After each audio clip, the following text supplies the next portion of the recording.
Admission of a new partners में आज जो अपना टॉपिक है वो है गुडविल को लेकर, जो बहुत ज़्यादा इम्पोर्टेंट है। ठीक है, तो अपन शुरू करते हैं बेटा।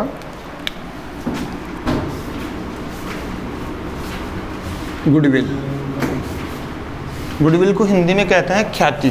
क्या कहते हैं?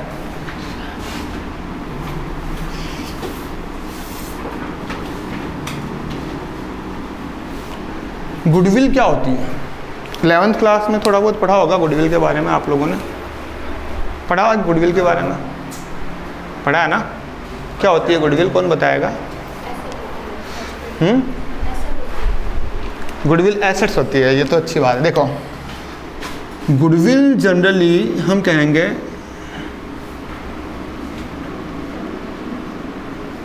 Reputation of business. फोन बंद कर दो। रेपुटेशन ऑफ बिजनेस, किसी भी बिजनेस की या फर्म, किसी भी बिजनेस की जो रेपुटेशन होती है उस रेपुटेशन को ही हम नाम देते हैं बच्चों गुडविल। क्या नाम देते हैं? गुडविल। ठीक है, ये जो गुडविल होती है ये जनरली जब नया नया बिजनेस होता है कोई, तो उस समय नए बिजनेस की कोई गुडविल नहीं होती है।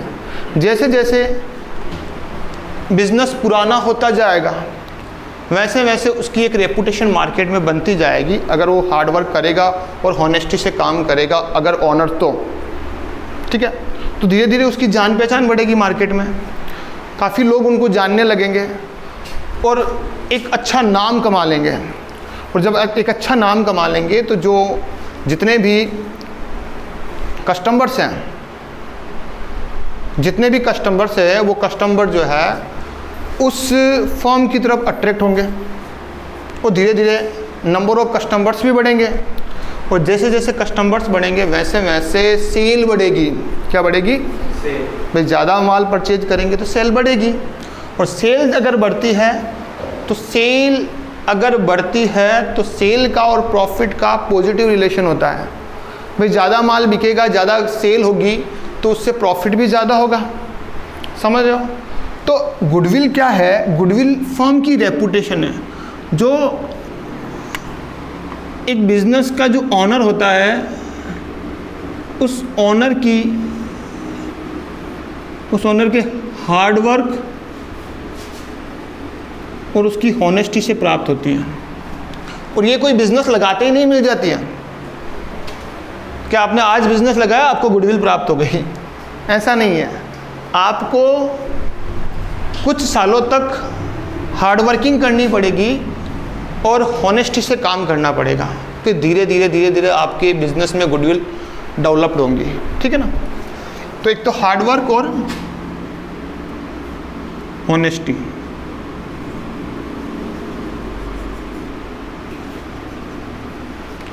गुडविल जो होती है उसके अंदर एक बहुत बड़ा पावर ये होता है कि वो कस्टमर को अपनी ओर अट्रैक्ट करती है। कस्टमर्स को अपनी ओर अट्रैक्ट करती है ना?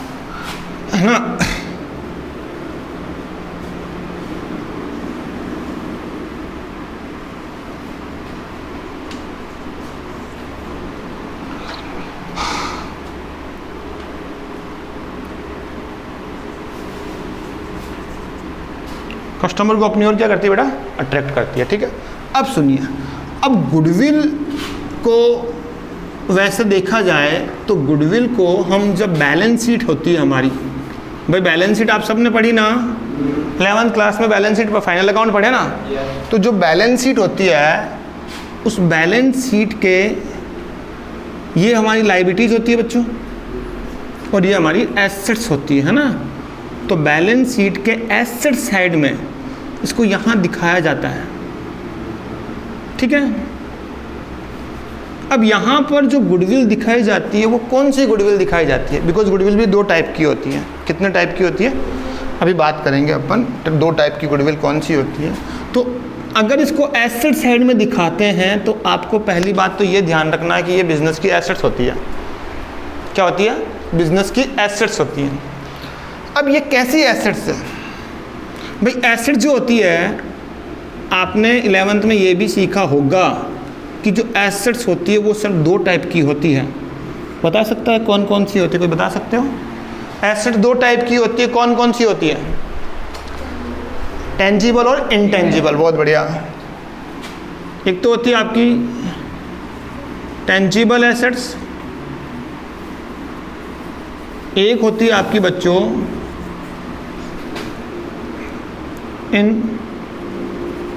इनटेंजिबल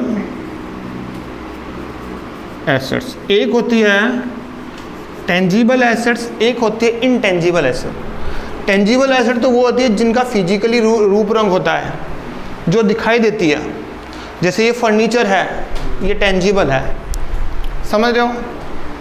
कंप्यूटर है, बिल्डिंग है, प्लांट एंड मशीनरी है, फर्नीचर, ये सारे क्या है? टेंजिबल, जिसे हम देख सकते हैं, जिसे हम क्या कर सकते हैं।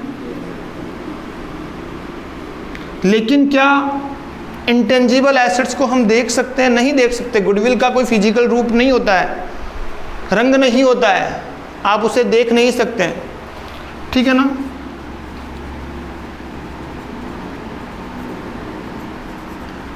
तो गुडविल जो होती है वो आपकी इनटेंजिबल एसेट्स होती है। कौन सी एसेट्स होती है बच्चों? अच्छा, इसको अपन टच कर सकते हैं ना, ये लो टच कर रहे हैं ना, तो ये तो टेंजिबल हो गई। क्या गुडविल को आप टच कर सकते हो? नहीं कर सकते ना, ठीक है। इसको अपन टच कर सकते हैं ना,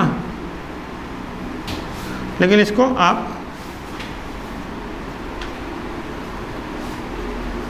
टच नहीं कर सकते, ठीक है। इसको देखो, इसको आप टच तो नहीं कर सकते लेकिन फील कर सकते हो। फील कैसे करोगे? जैसे मान लीजिए दो फॉर्म में है, फर्स्ट फॉर्म और सेकंड फॉर्म, दो फॉर्म में है बेटा, पहली फॉर्म और सेकंड फॉर्म, ठीक है। यहाँ पे जो कस्टमर्स हैं उनकी इतनी भीड़ नहीं रहती, लेकिन यहाँ पर जो ऑनर है उसको टाइम ही नहीं मिलता दूसरों से बात करने का, कस्टमर्स की बहुत ज़्यादा भीड़ है। तो आपको फील हो जाएगा कि यार ये जो फॉर्म है ये अच्छी चल रही है, मतलब इसकी एक अच्छा नाम है। जोधपुर में कई ऐसी फॉर्म है जिनके अच्छे नाम हैं, और आप देखते ही गए तो यार इस फॉर्म की अच्छी रेपुटेशन है। समझ रहे हो मेरी बात? तो यहाँ पे आप केवल और केवल ये देख सकते हो कि भैया, आप फील कर सकते हो कि भाई इसकी गुडविल ज़्यादा है, उसकी गुडविल कम है ना, तो आप उसे केवल फील कर सकते हो। तो जिसे हम देख नहीं सकते, टच नहीं कर सकते, सिर्फ महसूस कर सकते हैं, उस एसेट्स को हम कहते हैं इनटेंजिबल एसेट्स। और जो इनटेंजिबल एसेट्स का ही एक रूप है जिसे हम नाम देते हैं गुडविल। क्या नाम देते हैं? और गुडविल क्या होती है? Goodwill is a reputation of the business. क्या होती है? और वो जो रेपुटेशन है वो एक फर्म को ऑनर के हार्डवर्क और उसकी हॉनेस्टी से प्राप्त होती है, और वो हाथों हाथ प्राप्त नहीं होती, उसको टाइम लगता है, समय लगता है ना? क्लियर है? और इसके अंदर एक ऐसी पावर होती है जो कस्टमर को अपनी ओर आकर्षित करती है ये। ठीक है बच्चों, कोई डाउट यहाँ तक? पूरा समझ आ गया? पक्का? तो इसको आप नोट कर लो।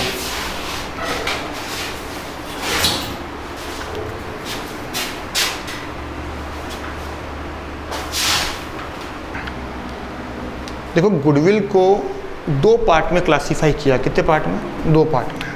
सबसे पहला होता है इसमें बच्चों, नंबर फर्स्ट हम बात करेंगे, एक होता है परचेज्ड गुडविल।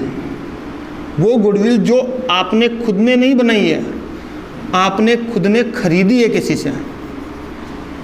ठीक है, आपने खुद ने किसी से खरीदी है। और एक होती है सेल्फ जनरेटेड गुडविल, जो आपने खुद ने सेल्फ जनरेट की है, यानी खुद ने बनाई है। गुडविल दो टाइप की हो गई, एक तो हो गई परचेज्ड गुडविल, एक होती है बेटा सेल्फ जनरेटेड गुडविल, मतलब वो गुडविल जिसे आपने खुद ने सेल्फ जनरेट की।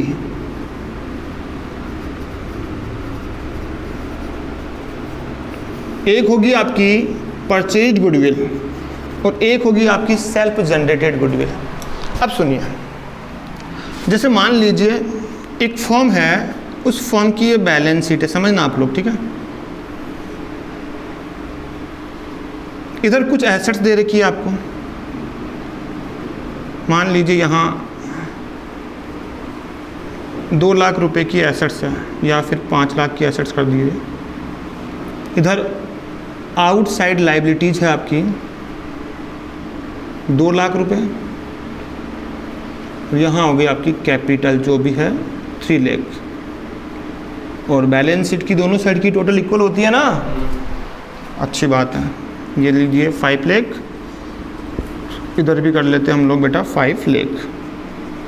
कोई डाउट है? नहीं ना? ये आपकी एक बैलेंस शीट है। अब इस बैलेंस शीट जिस फर्म की है ये बैलेंस शीट, उस फर्म का ओनर मान लीजिए ए है। ए कौन है इसका? ओनर है, और ये फर्म अभी नहीं लगी है, काफ़ी पुरानी है, इसको 5 से 6 साल या 7 साल हो चुके हैं ना। तो ये ध्यान दीजिए आप लोग, मान लीजिए 7 ईयर ओल्ड है ये, 7 साल पुरानी है। अब इस फर्म को एक बंदा परचेज करना चाहता है। सुनिएगा, ये दोनों समझा रहा हूँ, साथ में सब आएगी समझना, ठीक है। बी जो है इस फर्म को क्या करना चाहता है बच्चे? खरीदना चाहता है, परचेज करना चाहता है, ठीक है, क्लियर है? अब सुनना, जब ये बी, ये जो बी है इस फर्म को खरीदेगा तो उसे 2 अमाउंट पे करने पड़ेंगे। कितने अमाउंट? 2 अमाउंट चुकाने पड़ेंगे। एक तो उसको चुकाना पड़ेगा कि इस बिजनेस में जितनी भी एसेट्स है उसका पैसा चुकाना पड़ेगा, क्योंकि अभी जो एसेट्स एक ही है, खरीदने के बाद किसकी हो जाएगी वो, तो फिर एसेट्स का पैसा तो देना ही पड़ेगा ना। तो एक तो पेमेंट करना पड़ेगा बच्चों नेट एसेट्स का। किसका? एक तो इस बंदे को पेमेंट करना पड़ेगा बच्चों नेट एसेट्स। सर ये नेट एसेट्स क्या होती है बेटा? एक होती है एसेट्स और एक होती है नेट एसेट्स। नेट एसेट्स का मतलब होता है assets minus liabilities. Net assets का मतलब क्या होता है? Assets minus liabilities. इसे हम नेटवर्थ भी बोलते हैं। इसको क्या बोलते हैं? नेटवर्थ भी बोलते हैं। अब मैंने अभी बताया आप लोगों को कि नेट एसेट्स का मतलब होता है एसेट्स माइनस लायबिलिटीज, मतलब ये वाली लायबिलिटीज, ये नहीं, ये तो ओनर की खुद की कैपिटल है, ठीक है ना, ये तो खुद की क्या है बच्चों? कैपिटल है, ये नहीं। Assets minus outside liabilities. Liabilities भी 2 टाइप की होती है, एक होती है इनसाइड, एक होती है आउटसाइड। तो ये जो लायबिलिटीज है ये तो इनसाइड है, क्योंकि ये तो ओनर की खुद का पैसा है, ये लोगों को चुकाना बाहर वालों को, तो ये आउटसाइडर लायबिलिटीज है। तो एसेट्स माइनस आउटसाइडर लायबिलिटीज, आ रहा है समझ? Assets minus outsider liabilities. तो सुनिए, तो एसेट्स में से जब हम लेस करते हैं आउटसाइडर लायबिलिटीज तो ये बनती है नेट एसेट्स, और इसका पैसा देना पड़ेगा। अगर आप बिजनेस परचेज करते हो तो आपको एक तो नेट एसेट्स का पैसा देना पड़ेगा।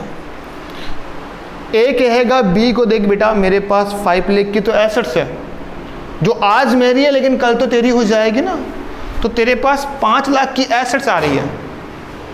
बी कहेगा मेरे पास तो लायबिलिटीज भी तो आ रही है 2 लाख की।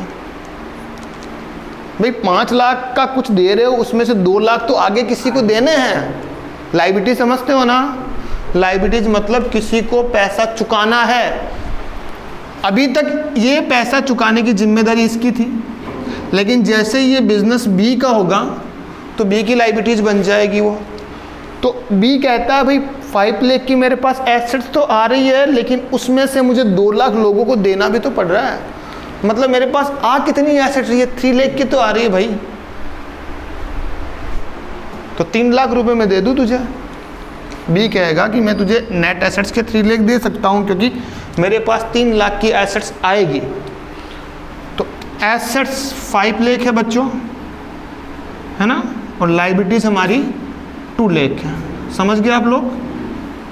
तो आपकी जो नेट एसेट्स बन गई वो बन गई बच्चों 3 लाख, यानी बिजनेस 3 लाख रुपए का है।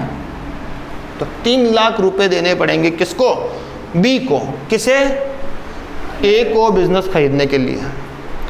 अब ए कहेगा देख बेटा 7 साल तक मैंने इस बिज़नेस को जमाया है, ठीक है ना, मेरे इस बिज़नेस की जो फॉर्म है, फॉर्म का नाम इतना है मार्केट में कि केवल नाम से कस्टमर आ जाता है, यहाँ से यहाँ लेके जाता है और कोई भी पूछताछ नहीं करता कि आपका गुड्स कैसा है। यानी मैंने एक छोटे से लेवल से बिज़नेस को बहुत बड़ा बनाया है। 7 साल की मेहनत लगी है मेरे इस बिज़नेस में, मुझे उस मेहनत का भी तो पैसा चाहिए, ठीक है। 2 बातें होती है भैया, आप अगर बिज़नेस लगाना चाहते हो तो 2 बातें हैं। एक तो आप या तो नया बिज़नेस लगा दो अपना खुद का, लेकिन जब आप अपना खुद का नया बिज़नेस लगाओगे तो उसको सेटअप होने में बहुत समय लगेगा, उसको जमाने में बहुत समय लगेगा। लेकिन आपने पुराना बिज़नेस खरीदा जो पहले से ही सेटअप है, जमाया है, तो जिस बंदे से आपने वो बिज़नेस खरीदा है वो बंदा एसेट्स का भी पैसा लेगा, प्लस खुद की जो मेहनत लगी है उसमें 6-7 साल तक उसने उस बिज़नेस को छोटे से ऊपर उठाया है, नीचे से ऊपर उठाया है, एक अच्छी जो रेपुटेशन बनाई है उसका भी वो चार्जेस लेगा। समझ रहे हो मेरी बात? तो दूसरा जो पैसा लेगा बच्चे वो लेगा वो गुडविल का। किसका लेगा? उसे ही कहते हैं ना गुडविल बच्चों, ठीक है। गुडविल का पैसा लेगा। मान लीजिए गुडविल के उसने 1,50,000 रुपये लिया, ठीक है। अब जरा सोचो ये जो बिजनेस है ये अब किसका हो चुका है? बी का हो चुका है। लेकिन बी को अभी भी मार्केट में कोई नहीं जानता है, केवल बिजनेस के नाम से ही जानते हैं लोग। बिजनेस का एक नाम है, फर्म का एक नाम लगा हुआ है, उस नाम को पूरी सारे लोग जानते हैं, सारे कस्टमर्स जानते हैं। केवल ओनर चेंज हुआ है, फर्म तो वही है ना। ओनर पहले ए था, अब कौन बन गया? बी बन गया। तो केवल और केवल ओनर बदला है, फर्म तो वही है। तो क्या अब कस्टमर कम हो जाएंगे? नहीं होंगे ना। अब भी कस्टमर उस बिजनेस में जो है गुड्स परचेज करने के लिए आएंगे, ठीक है। अगले 2 साल तक 3 साल तक आएंगे। और वो किसकी वजह से आ रहे हैं बताइए? ए की वजह से आ रहे हैं, क्योंकि ए ने उस बिजनेस की एक अच्छी रेपुटेशन बनाई। तो ए की वजह से इस बी को अगले 2 साल 3 साल तक ए के एफर्ट की वजह से बी को अगले 2 साल और 3 साल तक प्रॉफिट मिलता रहेगा।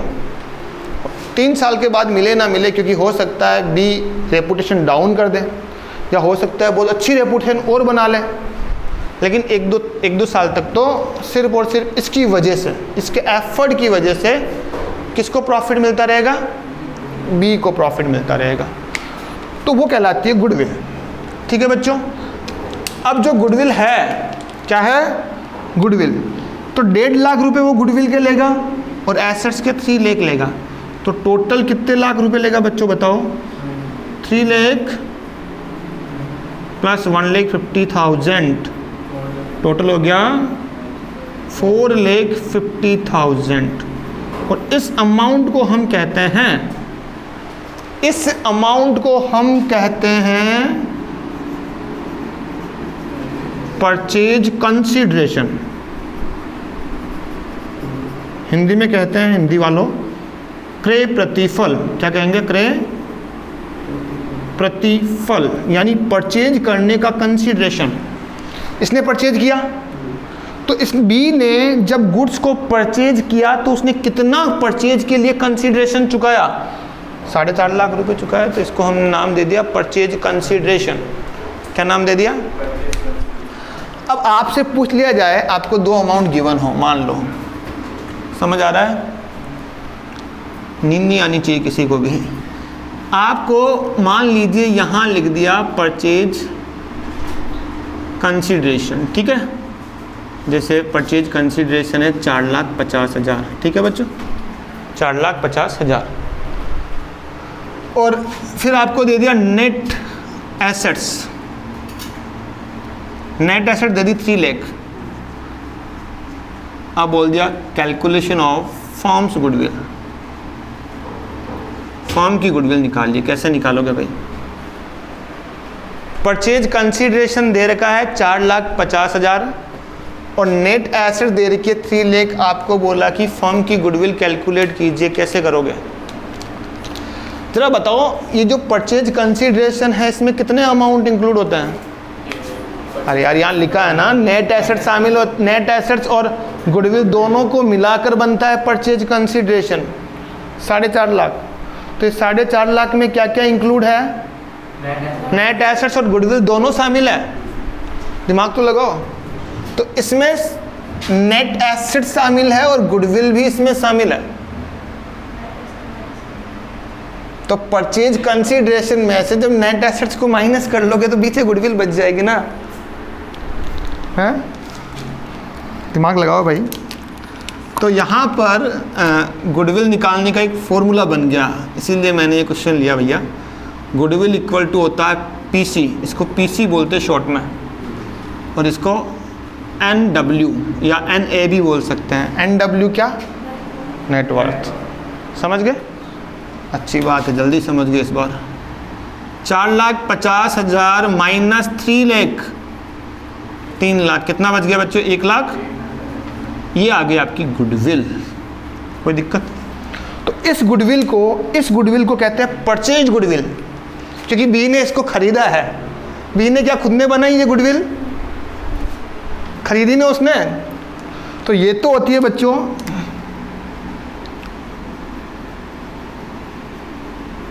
Purchase goodwill. लेकिन क्या ए ने भी ये गुडविल खरीदी थी? भाई ए से मिली किसको? बी को। ए ने कहा भाई मुझे गुडविल का पेमेंट चाहिए 1,50,000 रुपये। तो ज़रा बताओ, क्या ए ने भी ये गुडविल खरीदी थी? ए तो पिछले 7 साल तक मेहनत कर रहा था अपने बिजनेस में, तब ये गुडविल उसकी बनी, उसने खरीदी थोड़ी। तो ये ए के लिए क्या हो गई? ए के लिए हो गई, ये हो गई सेल्फ जनरेटेड गुडविल। क्या हो गई? ए के लिए ये जो गुडविल है वो है सेल्फ जनरेटेड गुडविल, क्योंकि उसने सेल्फ जनरेट की गुडविल को। हाँ, तो ये जो गुडविल है वो गुडविल हो जाएगी self generated goodwill for a के लिए तो सेल्फ जनरेटेड गुडविल हो गई, और बी के लिए ये परचेज गुडविल हो गई फॉर बी। कोई डाउट? अब कौन सी गुडविल को बैलेंस शीट के एसेट्स में दिखाना चाहिए? आप जरा दिमाग लगाओ। सेल्फ जनरेटेड गुडविल को दिखाना चाहिए या परचेज गुडविल को दिखाना चाहिए? सेल्फ जनरेटेड को दिखाना चाहिए, तो यहाँ दिखाया तो नहीं मैंने। सेल्फ जनरेटेड को कैसे दिखाएंगे? उसका तो कोई अमाउंट ही नहीं है। परचेज गुडविल को दिखाएंगे। जैसे ही ये जो बिजनेस है ना, ये वाला बिजनेस, ये बिजनेस पूरा का पूरा किसके पास जाएगा? ये बैलेंस शीट किसके पास जाएगी बताओ यार? बी के पास। तो बी अपनी बैलेंस शीट में इधर दिखाएगा एसेट्स कितनी भाई? 5 लाख की एसेट्स मेरे पास पहुंच गई, और गुडविल का पेमेंट दिया 1,50,000। गुडविल का पेमेंट भी तो गया। अरे भाई गुडविल का पैसा गया ना। और गुडविल का पेमेंट करने की क्या एंट्री होती है? Goodwill account debit to cash, general entry आती है ना। तो केस में से 1.5 लाख रुपए कम होंगे, तो यहाँ पे आपको वापस 1.5 लाख बताने तो पड़ेंगे ना, तभी तो बैलेंस शीट की टोटल बराबर आएगी। एंट्री होती है गुडविल टू केस, तो केस में से 1.5 लाख कम होंगे। तो ऊपर वाली एसेट जो होती है, यहाँ केस होता है, देखो अगर एक एसेट्स में से 1.5 लाख कम होंगे तो वो दूसरी एसेट्स बना रहा है, और उसका नाम है गुडविल। ठीक है, इधर आपकी लाइबिलिटीज आ जाएगी, जो भी लाइबिलिटीज थी देख लो 2 लाख थी ना, बाकी आपकी जो भी कैपिटल है वो बन जाएगी 6,50,000 में से 2 लाख जाएंगे, तो एक कैपिटल हो गई 4,50,000। और यही तो पेमेंट आपने किया, देख लो 4,50,000 का पेमेंट ही आप लोगों ने किया है। तो ये होती है बेटा परचेज गुडविल और सेल्फ जनरेटेड गुडविल। कोई डाउट हो तो पूछ लेना, बाद में जब मैं क्वेश्चन पूछूंगा फिर मेरे पास जवाब आने चाहिए, तो उसको आप ले लीजिए, पिक ले लीजिए। हाँ, नेक्स्ट पॉइंट है हमारा वैल्यूएशन ऑफ गुडविल। देखिए कैसे जज करोगे कि कौन सी फर्म की कितनी गुडविल है। ठीक है, जैसे अभी बी ने ए के बिजनेस को खरीदा, बी ने ए के बिजनेस को खरीदा तो हमने गुडविल लिख दिया 1,50,000। वो तो मैंने तुम्हें समझाने के लिए एस्टिमेट अमाउंट लिख दिया, लेकिन वो अमाउंट आएगा कैसे, वो अमाउंट आएगा कैसे, वो हमें कैलकुलेट करना पड़ेगा। क्या करना पड़ेगा? कैलकुलेट। और उसके लिए जनरली 3 मेथड है। कितनी मेथड है बच्चों? 3 मेथड्स, जिसमें एक है एवरेज प्रॉफिट मेथड। कौन सी है बच्चों? Average profit method. इसमें 2 होगी। एक होगी बच्चों सिंपल एवरेज प्रॉफिट मेथड, और नंबर 2 रहेगी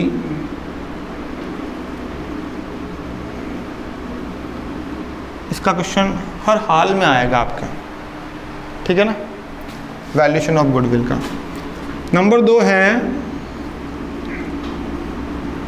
weighted average profit method. Weighted average profit method. तो कितनी मेथड हो गई बच्चों?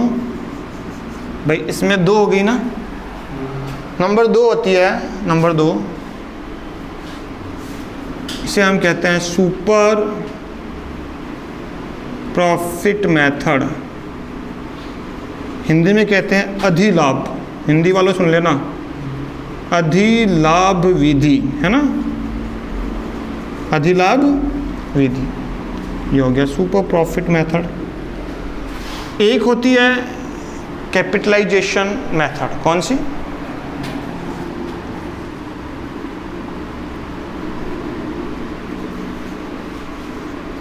Capitalisation method. इसमें 2 होती है फिर, इसे कहते हैं पूंजीकरण विधि। हिंदी में भी लिख देता हूँ, हिंदी वालों ये लीजिए। इसमें 2 हो जाएगी आपकी। एक होगी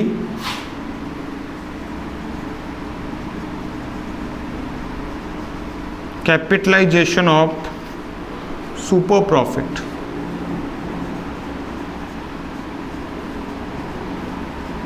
एक हो जाएगी इसमें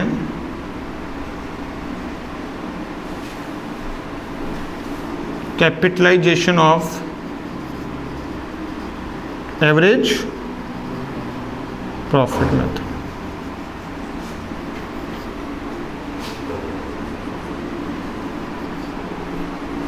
ठीक है। एक और है एन्युटी मेथड, उसके बारे में बाद में बात करेंगे, फिलहाल इसको नोट करो, फिर आगे चलते हैं हम लोग, फिर एक एक मेथड को समझते हैं। सबसे पहली मेथड है हमारी एवरेज प्रॉफिट मेथड। अभी जो मैंने एक एग्जांपल्स आपको बताया था, जैसे मान लीजिए एक फर्म है, क्या है बच्चों? फर्म। इस फर्म का ओनर है ए। उसी एग्जांपल से हम समझते हैं ओनर कौन है बच्चों? ए ओनर है। और उस फर्म की जो बैलेंस शीट है उसमें यहाँ लिखा है, देखिए कैश है, जैसे 1 लाख, स्टॉक दे रखा हमें 2 लाख, डेटर्स हैं मान लीजिए 2 लाख, ठीक है, ये एसेट्स हो गई। इधर लिखा है आउटसाइड लायबिलिटीज 2 लाख, और बाकी फर्म की कैपिटल हो गई, ठीक है, 3 लाख। बिजनेस पुराना है, बिजनेस पुराना है। इस बिजनेस ने पिछले 5 सालों में, ये पिछले 5 साल है, कुछ प्रॉफिट अर्न किया। पुराना है तो प्रॉफिट अर्न करेगा ही, पुराना बिजनेस है, 5, 6, 7 साल या 10 साल हो चुके हैं। तो पिछले 5 साल के आंकड़े हमें दे रखे हैं, डेटा दे रखे हैं, 3rd year, 4th year and बेटा 5th ईयर। जैसे मान लीजिए यहाँ इन्होंने 2 लाख रुपए कमाए, यहाँ 1,50,000, ठीक है, यहाँ 50,000, फिर 70,000 और यहाँ हो गया आपका 30,000। इस तरह से इन्होंने प्रॉफिट अर्न किया। ये पिछले 5 साल का इनका प्रॉफिट गिवन है। ठीक है बच्चों, प्रॉफिट गिवन है। इस बिजनेस को, ये जो बी है वो इस बिजनेस को खरीद रहा है, टेक ओवर कर रहा है, take over by B. B खरीद रहा है बिजनेस को। अब जरा मुझे बताओ, बी जो बिजनेस को खरीद रहा है वो कितना अमाउंट चुकाएगा? 2 अमाउंट चुकाएगा। बहुत बढ़िया। ये जो बी है ये एक तो चुका देगा आपके नेट एसेट्स का अमाउंट, नेट एसेट्स। अब नेट एसेट तो आपको पता है कि कैसे निकलती है भाई। नेट एसेट निकल जाएगी total assets minus outside liabilities. बेटा आउटसाइड लाइबिलिटीज है ना, टोटल एसेट्स माइनस आउटसाइड। अब जो टोटल एसेट्स है वो तो है आपकी 5 लाख। देखिए आप यहाँ पे है ना, तो यहाँ लिखते हैं 5 लाख। आउटसाइड लाइबिलिटीज कितनी है बच्चों? 2 लाख। तो जो नेट एसेट्स हो जाएगी वो हो जाएगी बच्चों 3 लाख। कितनी हो गई? तो ये तो हो गई हमारी नेट एसेट्स, ये चुकाएंगे और ये अमाउंट हमने निकाल लिया 3 लाख। इसके अलावा एक अमाउंट और चुकाया जाएगा जिसका नाम है गुडविल। अब भाई ये अमाउंट कैसे आएगा भाई? अप्रोक्स नहीं लिख सकते 1,50,000, वो तो मैंने तुम्हें समझाने के लिए लिख दिया। ठीक है, ठीक है ना। 2 अमाउंट चुकाएगा, एक तो चुकाएगा नेट एसेट्स, एक चुकाएगा गुडविल, और दोनों को मिलकर क्या बनेगा? अभी बताया था मैंने, दोनों को ऐड करने पे आता है परचेज कंसीडरेशन, है ना बच्चों। ये लीजिए। अब ये गुडविल का अमाउंट कैसे निकलेगा? देखिए सुनिएगा, गुडविल इसकी है या इसकी है? एक ही गुडविल है। ए का बिजनेस कौन टेक ओवर कर रहा है? और गुडविल का रिलेशन होता है प्रॉफिट से। जैसे जैसे आपके बिजनेस की गुडविल बनेगी वैसे वैसे आपका प्रॉफिट भी बढ़ेगा। ठीक है, तो ए कहता है बी से, कौन कहता है बच्चों? ए बी से कहता है देखिए मेरी फर्म में जो अभी प्रॉफिट हो रहा है, पिछले 5 सालों का प्रॉफिट मेजर करके देखते हैं तो मेरे बिजनेस में, मेरी फर्म में जो अभी प्रॉफिट हो रहा है, मेरी फर्म में जो अभी प्रॉफिट हो रहा है, अगर तुम मेरे बिजनेस को खरीदोगे, तुम मेरे बिजनेस को अगर परचेज करते हो तो मेरे एफर्ट की वजह से, किसका एफर्ट है ये? कि मेरे बिजनेस की मेरी रेपुटेशन की वजह से, मैंने जो 7-8 साल की मेहनत की, उस मेहनत की वजह से आपको जो प्रॉफिट मुझे हो रहा उतना ही प्रॉफिट अगले 2 साल तक मिलता रहेगा, मेरी वजह से, आपकी वजह से नहीं, मेरी गुडविल की वजह से। तो इसकी गुडविल की वजह से इसको अगले 2 साल 3 साल या 2.5 साल जो भी इनके बीच में डिसाइड होगा वो प्रॉफिट मिलता रहेगा। तो बी ने कहा भाई आपके 5 सालों में प्रॉफिट बता दो कितना है। तो 1 2 3 4 5 साल का प्रॉफिट बता दिया गया है भाई, 5 साल में इतना प्रॉफिट हुआ। किसने बता दिया? ए ने। ठीक है, तो बी ने कहा कौन सा प्रॉफिट मिलता रहेगा? ये मिलता रहेगा या ये वाला मिलता रहेगा या ये वाला मिलता रहेगा, ये वाला या ये वाला? भाई आपने तो हमारे सामने 5 साल के प्रॉफिट रख दिए, आप कह रहे हो कि अगले 2 साल तक या अगले 2.5 साल तक या अगले 3 साल तक हमारी गुडविल की वजह से, हमारी रेपुटेशन की वजह से आपको प्रॉफिट मिलता रहेगा। तो कौन सा प्रॉफिट मिलेगा? ये वाला, ये वाला, ये वाला। तो ए ने कहा ना ये मिलेगा, ना ये मिलेगा, ना ये मिलेगा, ना ये मिलेगा, ना ये मिलेगा। इन सब का एवरेज प्रॉफिट मिलेगा। क्या मिलेगा? Average profit. तो एवरेज निकालना आता है बच्चों, सारे प्रॉफिट को ऐड करो। देखो एवरेज प्रॉफिट का मतलब होता है total profit upon number of year, number of years. Total profit सबको ऐड कर लेते हैं। 2 लाख प्लस 1,50,000 प्लस 50,000 है ना, प्लस 70,000 और plus 30,000 divided by 5, divided by 5। 2 lakh, 3 lakh, 4 lakh और 5 लाख डिवाइडेड बाई 5 यानी 1 लाख। तो ए ने कहा बी को कि 1 लाख का प्रॉफिट आपको अगले 2-2.5 साल तक या 3 साल तक मिलता रहेगा। तो इस डेट को तो बिजनेस खरीदा, इसका अगला साल ये रहा। अब 1 लाख का प्रॉफिट बी को मिलेगा, किसके एफर्ट की वजह से मिलेगा? ए के। फिर 1 लाख का प्रॉफिट और मिलेगा, किसके एफर्ट की वजह से मिलेगा? ये ए की गुडविल की वजह से मिल रहा है, ध्यान रखना। किसको मिल रहा है? बी को। फिर बोला 1 लाख का प्रॉफिट मिलेगा ए की एफर्ट की वजह से, किसको मिलेगा? बी को। ठीक है, तो यहाँ पर जो गुडविल का पेमेंट करना होगा वो ये होगा 1 लाख, 2 लाख, 3 लाख, यही गुडविल है कि भाई हमारी गुडविल की वजह से आपको जो फायदा होगा फ्यूचर में उसका पेमेंट कर दो। भाई आप तो बिजनेस खरीद रहे हो ना, लेकिन जब आप हमारा बिजनेस खरीदोगे तो उसका फ़ायदा आपको अगले 2-3 साल तक मिलता रहेगा, वो भी हमारे एफर्ट की वजह से। तो जितने साल तक आपको फ़ायदा मिलता रहेगा वो फ़ायदा भी हमें चुका दो अभी, क्योंकि वो हमें तो मिलना है नहीं, वो तो अब आपको ही मिलना है, तो उसका पेमेंट अभी कर दो हमें। वो गुडविल हो गई। तो यहाँ गुडविल होगी आपकी, गुडविल इक्वल टू हो जाएगी 1, 2, 3 लाख। कितना हो गया बच्चों? तो ये तो क्या कहलाता है आपका? ये कहलाता है एवरेज प्रॉफिट। ये क्या कहलाता, क्या निकाला मैंने? ये average profit.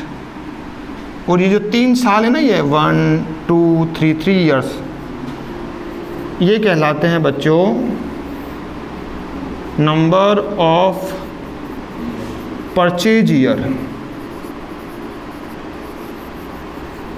Number of purchase year का मतलब है कि कितने साल तक फायदा मिलता रहेगा।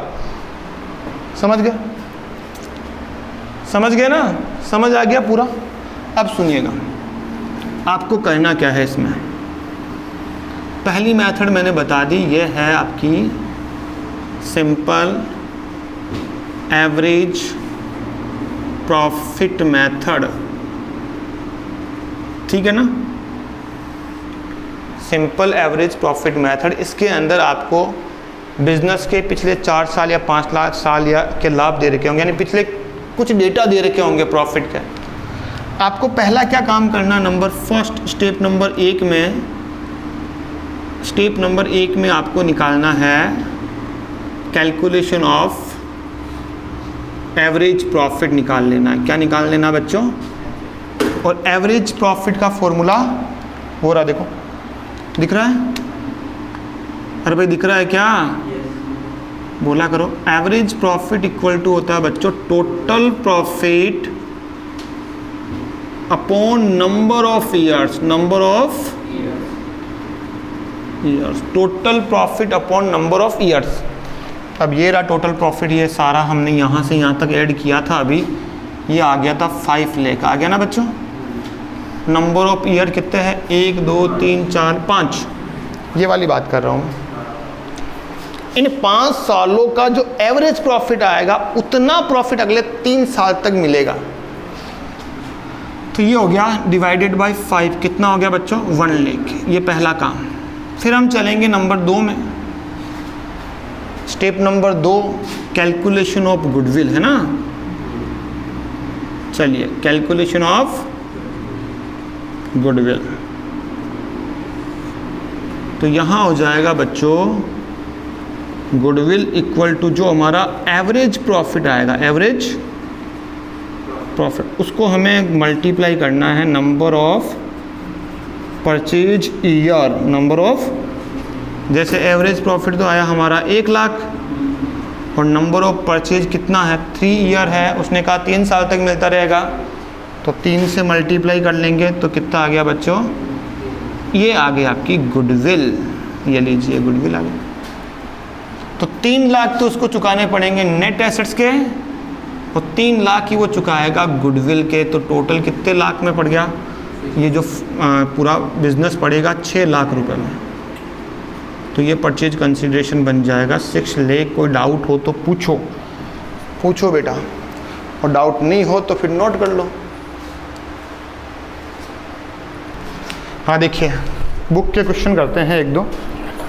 सबसे पहले एक इलस्ट्रेशन देखिए आप, मेरी बुक में तो 35 पेज नंबर है, उसके अंदर मैं लिख देता हूँ, छोटा सा यही है, कर लेते हैं। एग्जाम्पल नंबर फर्स्ट, गुडविल है। देखो आपको यहाँ लिखा है ईयर 2012, 2013, 2014, 2015, 2016। यहाँ लिखा है बेटा प्रॉफिट, क्या लिखा है बच्चों? 15,000, 18,000। यहाँ 7,000 का लॉस हो रहा है, क्या हो रहा है? लॉस। फिर 10,000 एंड 14,000। नंबर ऑफ जो आपके परचेज ईयर्स है, मैं लिख रहा हूँ बोर्ड पे, आप रहने दो। 2 ईयर्स है, कितने ईयर्स हैं? Calculation of goodwill, goodwill calculate करनी है using by simple average profit method. कौन सी मेथड से करनी है बच्चों? Simple average profit method. बड़ा आसान है। फर्स्ट स्टेप क्या बताया मैंने आपको कि एवरेज प्रॉफिट निकालेंगे। क्या निकालेंगे बच्चों? एवरेज प्रॉफिट निकालेंगे। स्टेप नंबर 1 में हम निकालेंगे कैलकुलेशन ऑफ एवरेज प्रॉफिट। क्या निकालेंगे बच्चों? ठीक है। और एवरेज प्रॉफिट निकालने का फॉर्मूला होता है total profit upon number of years. याद है ना भाई? सबको ऐड कर लो और 1 2 3 4 5 से डिवाइड कर लो, यही तो एवरेज होता है। तो यहां लिखते हैं average profit is equal to total profit upon number of years, है ना? ऐसा। तो जो टोटल प्रॉफिट होगा वो इन सबको ऐड करेंगे, लेकिन ये लॉस से ध्यान रखना भाई। प्रॉफिट को तो ऐड करेंगे, लेकिन क्या लॉस को भी ऐड कर देंगे? क्या करेंगे? माइनस करेंगे। बहुत बढ़िया। तो यहाँ हो गया 15,000 प्लस 18,000 माइनस 7,000 प्लस 10,000 और प्लस 14,000 डिवाइडेड बाय बच्चों 5 करेंगे ना। नंबर ऑफ ईयर्स कितना है? तो 5 कर दो। सबको ऐड कीजिए, 7 को लेस कीजिए। चलिए 33, 10 एंड 14, ये हो जाएगा आपके 50,000। कितना हो जाएगा? 50,000। ये 50,000 डिवाइडेड बाय 5 इक्वल टू बन गया, ये आ गया आपका एवरेज प्रॉफिट। उसके बाद गुडविल कितनी होगी? देखो नंबर ऑफ परचेज ईयर कितना है, तो डबल कर दो। Average profit multiply by number of purchase years. तो स्टेप नंबर जो 2 होगा उसमें हम निकालते हैं कैलकुलेशन ऑफ गुडविल। तो गुडविल इक्वल टू होता है average profit into number of purchase year, या इसको हम एन से रिप्रेजेंट कर सकते हैं। किससे? एन से भी। एन का मतलब क्या है? Number of purchase year, number of year नहीं, नंबर ऑफ परचेज ईयर बेटा। एवरेज प्रॉफिट तो आपका हो गया 10,000, तो आपकी गुडविल आ गई 20,000। बोलिए कोई डाउट हो तो? Any doubt? कोई डाउट नहीं है। वेटेड एवरेज प्रॉफिट जो मेथड होती है, ये मेथड जनरली उन फॉर्मों में यूज की जाती है जिनका प्रॉफिट हर साल बढ़ रहा हो, यानी जो हर साल ग्रोथ में जा रही हो। ठीक है ना? हर क्वेश्चन में हम weighted average profit method use नहीं कर सकते। अगर आपका प्रॉफिट कंटिन्यू इंक्रीज हो रहा है, हर साल प्रॉफिट कंटिन्यू इंक्रीज, पहले साल भी इंक्रीज, दूसरे साल इंक्रीज, तीसरे साल इंक्रीज, ऐसे हर साल प्रॉफिट क्या हो रहा है, कंटिन्यू इंक्रीज हो रहा है। क्या हो रहा है, यानी बढ़ रहा है। तो हम वेटेड एवरेज प्रॉफिट मेथड का यूज करते हैं, ठीक है। इस मेथड में क्या होगा, जैसे आपको मान लीजिए पिछले 4 सालों का प्रॉफिट दे रखा है, 1 2 3 4 है ना, ये इनका प्रॉफिट आपको दे दिया, मान लीजिए, जैसे मान लीजिए 30,000, 50,000 और फिर 60 और ये 1 लाख, ये प्रॉफिट आपको दे दिया। अब यहाँ देखिए प्रॉफिट क्या हमेशा इंक्रीज ही हो रहा है, डिक्रीज भी हो रहा है कहीं, प्रॉफिट इंक्रीजिंग ऑर्डर में है ना, आरोही क्रम में है, असेंडिंग ऑर्डर में है, पहले कम, फिर उससे ज़्यादा, फिर उससे ज़्यादा, फिर उससे ज़्यादा, कंटिन्यू प्रॉफिट इंक्रीज हो रहा है। तो आप कौन सी मेथड यूज करोगे, वेटेड एवरेज मेथड, ठीक है। और वैसे क्वेश्चन में लिखा होता है 12th वालों के कि आपको कौन सी मेथड यूज करनी है। तो अब करना क्या है, यहाँ पे हमें इनको, इसका नाम है वेटेड, तो हमें इनको वेट देना होता है, प्रॉफिट को क्या देना होता है। अब जिस ईयर में प्रॉफिट ज़्यादा होगा उसमें वेट भी ज़्यादा मिलेगा, और जिस ईयर का प्रॉफिट कम है उसका वेट भी कम है, समझ रहे हो, ठीक है ना। जो ज़्यादा खाना खाएगा उसका वेट ज़्यादा, जो कम खाना खाएगा उसका वेट भी कम।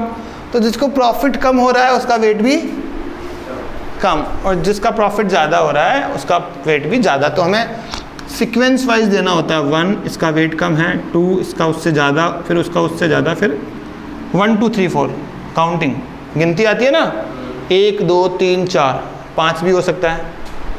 अगर मान लो 5 ईयर्स होते तो 5 करते हैं, 6 ईयर होते तो हाँ 6।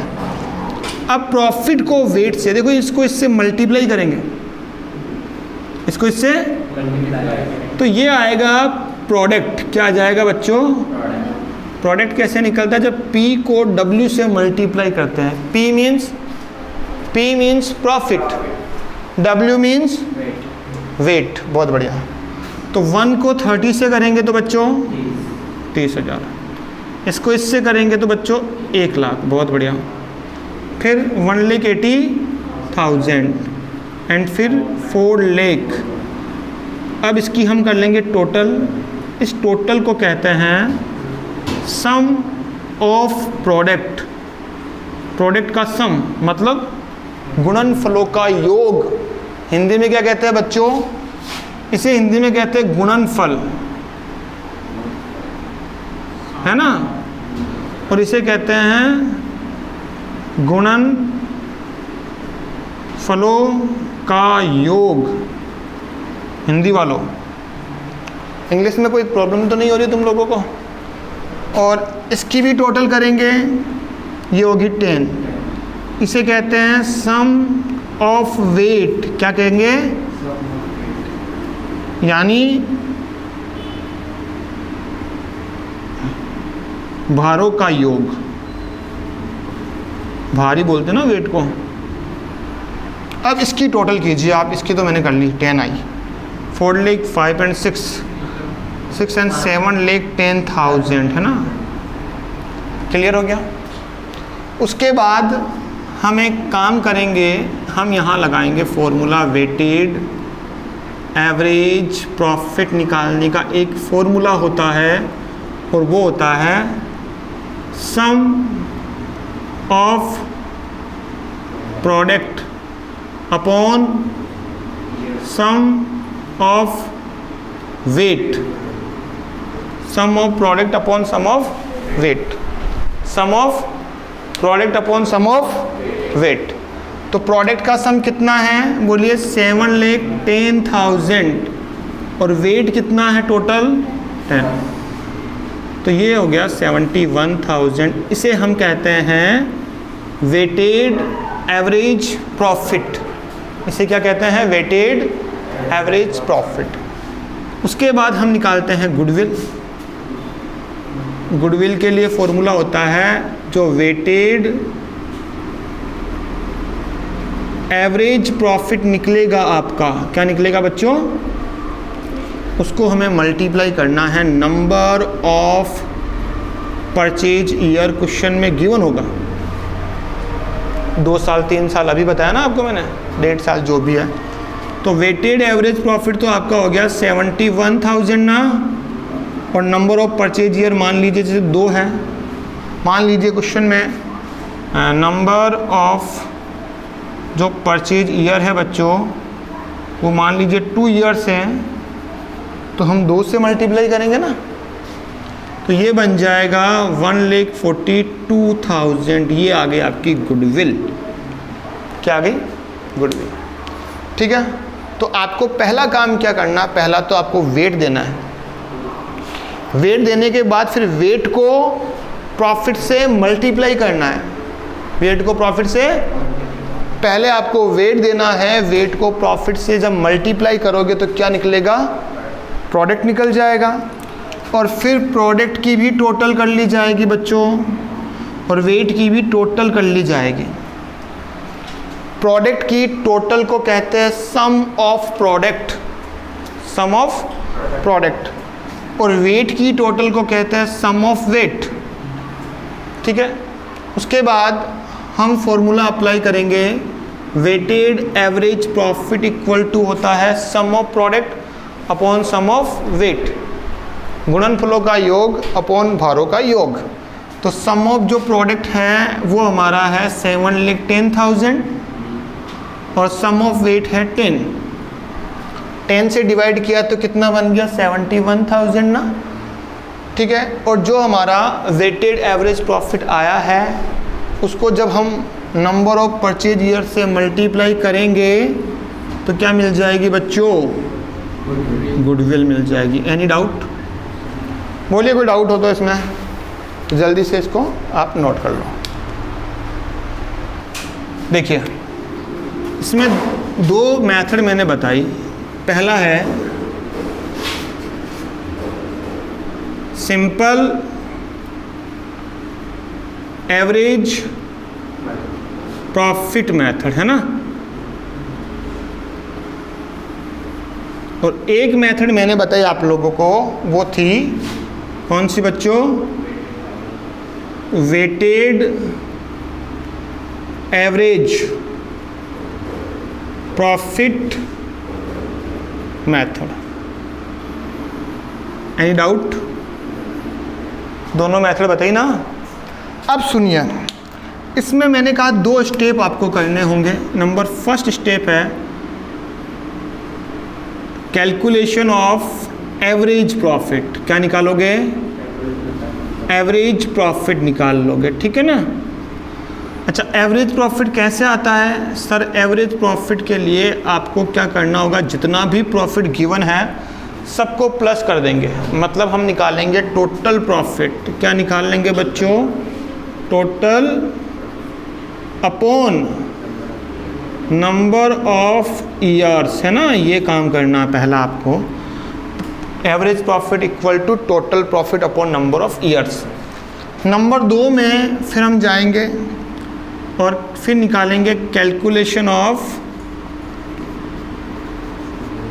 गुडविल, है ना। कैलकुलेशन ऑफ बच्चों गुडविल, इसका फॉर्मूला हो जाएगा गुडविल इक्वल टू जो हमारा एवरेज प्रॉफिट आएगा, जो हमारा एवरेज प्रॉफिट आएगा उसको हम मल्टीप्लाई करेंगे नंबर ऑफ परचेज ईयर से। किससे मल्टीप्लाई करेंगे?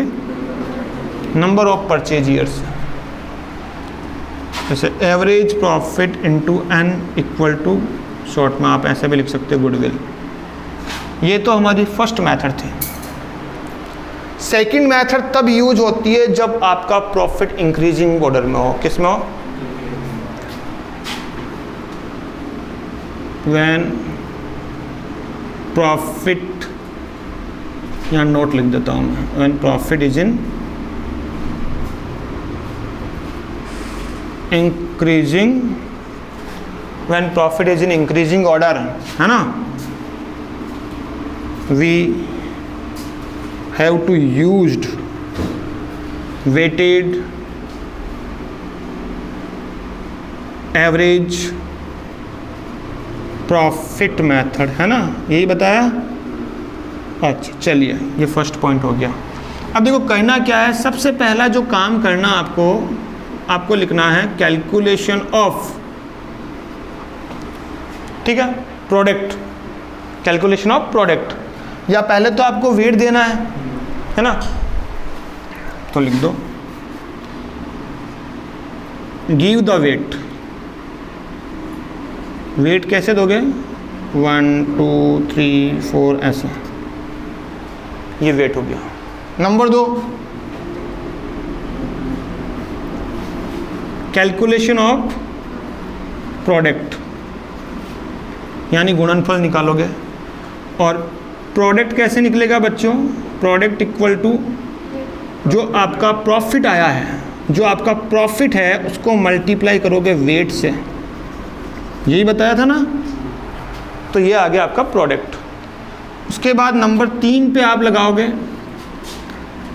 Calculation of weighted average profit, यानी WAP निकालोगे। WAP means weighted average profit. ये कैसे निकलेगा भाई, ये जो प्रोडक्ट आया है इसका सम, तो सम ऑफ प्रोडक्ट अपॉन जो वेट है उसका sum of weight, sum of product upon sum of weight. उसके बाद क्या आ जाएगी, नंबर 4 पे कैलकुलेशन ऑफ गुडविल, है ना। और इसके लिए फॉर्मूला हो जाएगा goodwill equal to weighted average profit into N।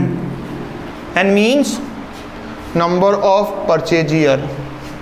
N means क्या, मैं लिख देता हूँ नंबर ऑफ परचेज ईयर, ठीक है। तो आज की क्लास इतनी ही थी, ठीक है ना।